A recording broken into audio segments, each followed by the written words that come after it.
Muy bien, es nuestro tema del día, lo decíamos, ha vuelto la actividad física a la ciudad, abrieron sus puertas a los gimnasios, se puede salir a correr, a ir en bicicleta y demás. Por eso hemos invitado a un especialista, el licenciado Andrés Jiménez, nos va a estar acompañando. ¿Cómo estás, Andrés? Buenas noches. Hola, Elvio, querido. Bienvenido. Bueno, muchas gracias por la invitación y bueno, felicitarlos por el programa que hacen, muy lindo y bueno, muy informativo. Bueno, vamos al principio de la cuarentena, ¿no? Más allá, independientemente del estado físico que cada uno haya tenido, ¿no? Desde el deportista profesional al amateur, al que sale a caminar. ¿Qué pasa con el cuerpo y en cuántos días ese estado físico se empieza a perder, ¿no? Con el paso, porque fueron muchos días de inactividad. Bueno, como bien decís, ¿qué pasa con el cuerpo? Y también no dejar de lado qué pasa con la mente, ¿no? Con el tema emocional y con el tema psicológico en las personas y bueno, en mi caso con los deportistas también, ¿no? Con el deporte en sí, con los profesionales en sí. Con respecto a la parte más bien estructural, biomecánica, hay una gran pérdida y un gran perjuicio de los distintos sistemas, ya sean cardiorrespiratorio, circulatorio. Hay un gran estancamiento y una disminución del flujo sanguíneo producto de esta pérdida de movimiento, esta gran inactividad corporal que nos llevó esta cuarentena. Bueno, se ven y se asemeja mucho a lo que sucede en personas, en pacientes que atraviesan una intervención quirúrgica, ¿no? En donde están mucho tiempo quietos y en donde se visualiza inmediatamente una gran pérdida de masa muscular, una atrofia importante en los distintos tejidos. Se pierden las cuestiones del funcionamiento metabólico del cuerpo.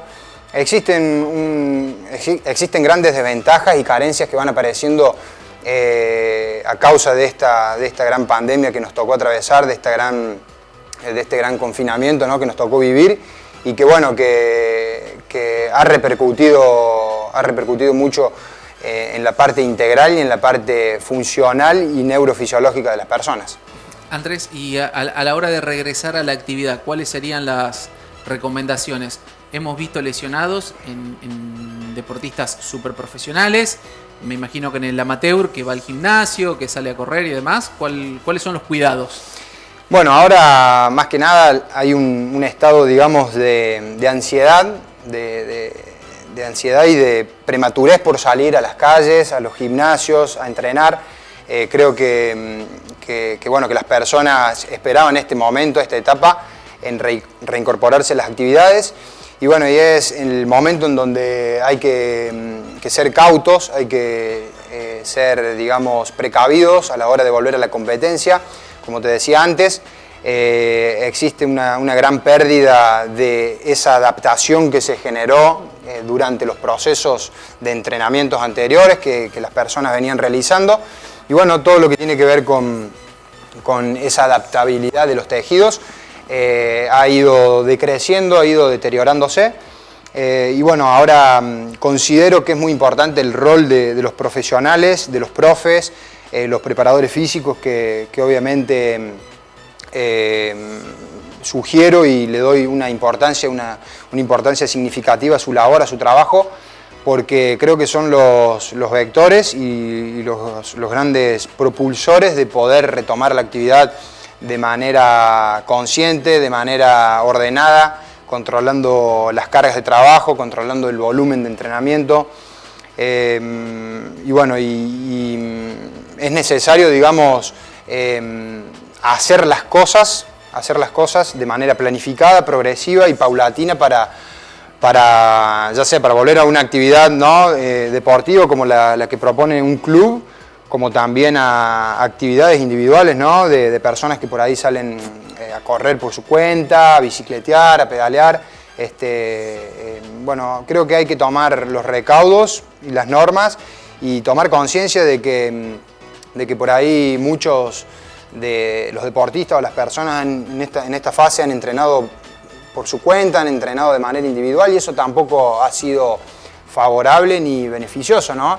Creo que muchos se han guiado por la parte virtual, por la parte online, ¿no? Y en donde no han respetado ciertas dosis de entrenamiento y bueno, me ha sucedido de manera personal tener que atender llamados, ¿no? de pacientes que por haber hecho un mal movimiento, por haber realizado una mala ejecución técnica de algún ejercicio, han terminado con alguna lesión. Entonces creo que es importante ahora abocarse, ¿no? al acompañamiento, ¿no? de un profesional disciplinado en esto. Te pregunto por un deportista profesional, o lo mismo puede pasar con un amateur, pero bueno, vos trabajás con profesionales, ¿no? ¿Cuánto tiempo le va a llevar para volver al estado que tenía el 19 de marzo, antes que empiece la cuarentena? ¿Cómo para ir a la cancha y rendir de la misma forma?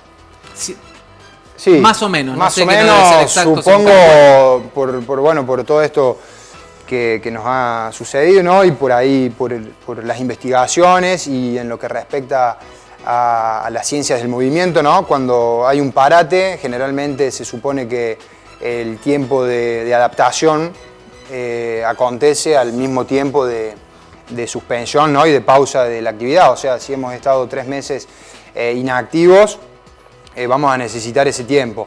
Creo que ahora entra en juego las distintas mediciones, las distintas evaluaciones que se deben hacer a los deportistas, a los profesionales, tener datos cuantitativos y objetivos de cómo se encuentran, en qué condiciones se encuentran físicas, condiciones nutricionales, condiciones incluso emocionales también, para ordenar, ¿no? Lo que es una persona, no solamente ordenar un músculo, sino ordenar la integridad de una persona, ¿no? que conlleva distintos factores.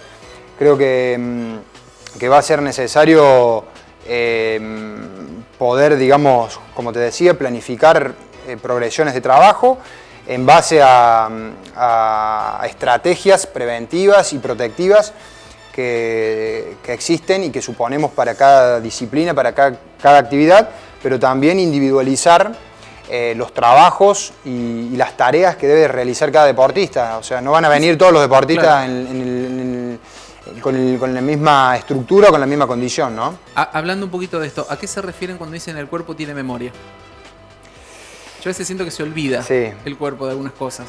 El cuerpo tiene memoria, sí, es una gran frase que le atribuyo mucho al concepto de alfabetización motriz, que tiene que ver con el control motor, con el control de parámetros motores, de gestos propios, ¿no? de supervivencia incluso. Por ejemplo, una persona que esté mucho tiempo postrada en una cama y que pase mucho tiempo inactiva, si la parás y le decís que camine hacia tal lugar, va a poder recordar la marcha. O sea, son patrones, reflejos incorporados en lo que es el engrama cerebral, en lo que es la huella cerebral y tiene que ver con ciertas estructuras cerebrales como es justamente la memoria, ¿no? Que recuerda y que integra gestos o movimientos. O sea, un jugador de básquet que estuvo mucho tiempo sin tirar no va a perder la técnica ni va a perder la performance en el momento de arrojar o de lanzar, ¿no? Tiene que ver con eso. ¿No adquiere estado físico más rápido una persona que ya venía haciendo deporte? ¿Hay alguna memoria en ese sentido? ¿Memoria cerebral, sí, obviamente. Capilar? Sí, tiene que ver. Y también cómo llegó el proceso, ¿no? Claro. O sea, una persona que mantuvo conducta, mantuvo comportamientos de hábitos, le va a ser mucho más fácil retornar la actividad, la competencia, que alguien que por ahí no entrenó el tiempo suficiente. Creo que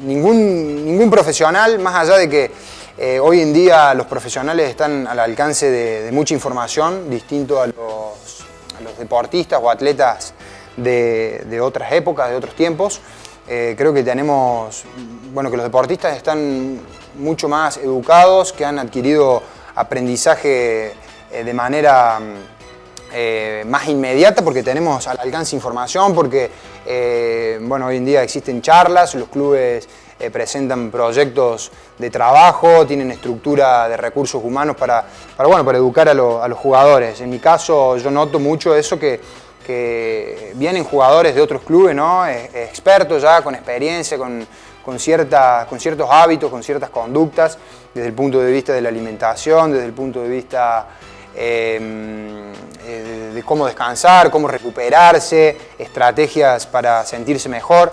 Creo que todos esos condicionantes son muy importantes y los llevan intrínsecamente incorporados los jugadores.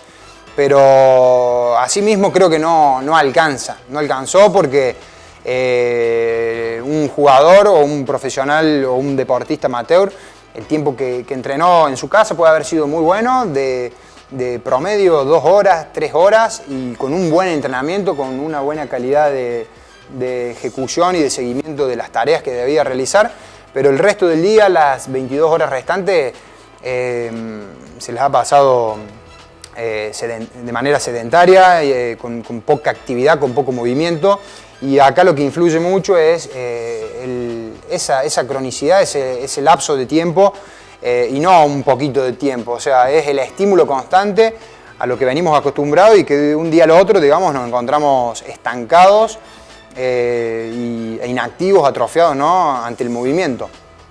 Creo que por más que se haya entrenado cada uno en su hogar, en su casa, no va a alcanzar, digamos, no fue suficiente ni recuperar las pérdidas, las deficiencias, las carencias que antes tenían. Y bueno, y eso considero por un lado, ¿no?, en el deporte hoy en día, como lo veo yo. Andrés, por último, antes mencionaste algo de la cabeza, ¿no?, de controlar también la cabeza. ¿En cuánto influye lo mental en el rendimiento? Vos trabajás mucho con el cuerpo. Sí, pero estoy muy involucrado con esa parte, con la parte emocional, la parte cognitiva, el neuroentrenamiento, ¿no? O sea, creo que son detalles que hoy en día hay que respaldar y hay que potenciar. Hoy en día encontramos jugadores que hacen meditación, deportistas que hacen meditación, hacen yoga, que tratan de pulir la parte psicológica. Considero sumamente importante porque de a poco el jugador se va curtiendo en lo que es las frustraciones, se va curtiendo en lo que es por ahí que un técnico no lo tenga en consideración, se va puliendo, se va, como te decía, curtiendo en que entiende que puede padecer algún tipo de lesión, o sea, se va preparando para eso. Creo que el deportista, una vez que decide ser deportista o que decide vivir de esto, entiende que pueden apreciarse distintos tipos de situaciones, distintos tipos de estragos que pueden atravesarlo, y que bueno, que no pasó lo mismo con la pandemia, ¿no? O sea, nadie se esperaba un accidente tan trágico desde lo vírico, ¿no?, que nos afectara mundialmente a todos y que realmente nos estancara y perjudicara de esta forma.